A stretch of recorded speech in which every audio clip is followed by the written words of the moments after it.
was also very deeply personal to me. My family of 8 grew up in subsidized housing.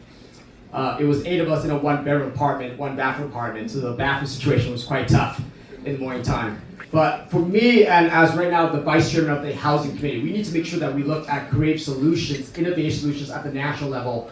Absolutely, we need to make sure that we go after private equity companies like BlackRock and Blackstone that are actually buying all of our homes in our neighborhoods, jacking up the price, and then passing that on to our consumers and our neighbors. That's not right, and we need to regulate them. We also need to make sure that we reduce the interest rates as well. During the pandemic, the interest rate for buying your first home was 3%. Right now, it's 7%. So we need to make sure we bring down the interest rate so you can buy your first home. We also need to bring down the price of, again, your first down payment, right? We need to make sure that it's not 20%, but it should be something where it's more flexible, where it could be income-based, from 3% to 5%. So that allows you to buy your first home. The last thing I want to say is we need to make sure that we build everything from supportive housing on that spectrum to make sure that you have your first home, that you can pass that first home on to your family. The last thing is also we need to reduce your property taxes as well. And so my thing is if we put 1/5 or 1 penny on every financial transaction from these hedge funds like Elon Musk and all these other guys, we can find $800 billion extra. And we can bring that money back and reduce your cost of living, reduce your housing costs, reduce your property taxes. And the one thing I would also want to say is I have fought to make sure that that was the reality.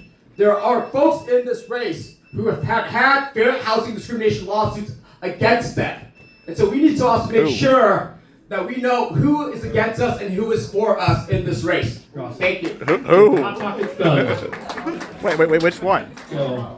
Which one? Daniel Biss. Oh. Ooh. Right at the end. Spicy. Yeah. Exactly.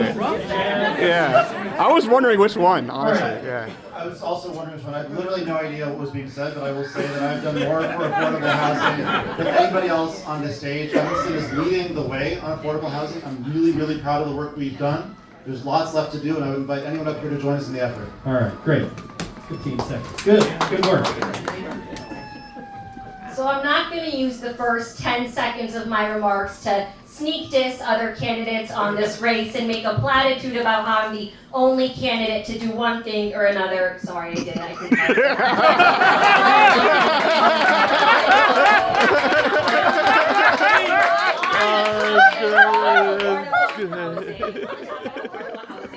Here's what I am the only candidate that is talking about, and that is a tier income-based affordable housing plan. Meaning if you earn less than $40,000 annually, your affordable housing options are different than when you earn less than $60,000 a year annually. That means that we see that being low income in this country is not a monolith. It needs to be expanded and reflective of every single different type of traditional incomes, whether you be an independent contractor, Uber driver, driving for DoorDash. That needs to be taken into account in our housing plan and ban hedge fund owners, private equity, venture capitalists from buying up affordable housing units and jacking up the prices. Thank you. Woo. I've sounded really angry tonight. It's because I am, just all the time. But I'm also angry because I know it doesn't have to be this way and that it wasn't working before and that we can build something different. And it's not just housing. I'm going to talk about what I want to do and then the reality right now. What I want is a Marshall Plan for the federal government. We have to get rid of austerity measures. We are a land of plenty. We need to tax billionaires out of existence. We need to institute a cost of living exemption in our tax code so anyone making under, let's be generous here, $50 million a year, anything under the cost of living wouldn't be taxed.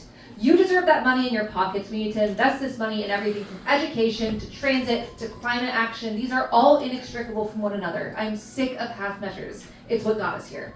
But we got to be realistic, unfortunately. We're not going to get that through under this president, but we can pressure the party to be better. To be better in not caving to Trump, to be pushing for a better life after 2028. I won't vote for any speaker that won't support block the bombs, that won't support abolishing and prosecuting ICE, and that won't support banning stock trading and forcing members to sell their individual stocks.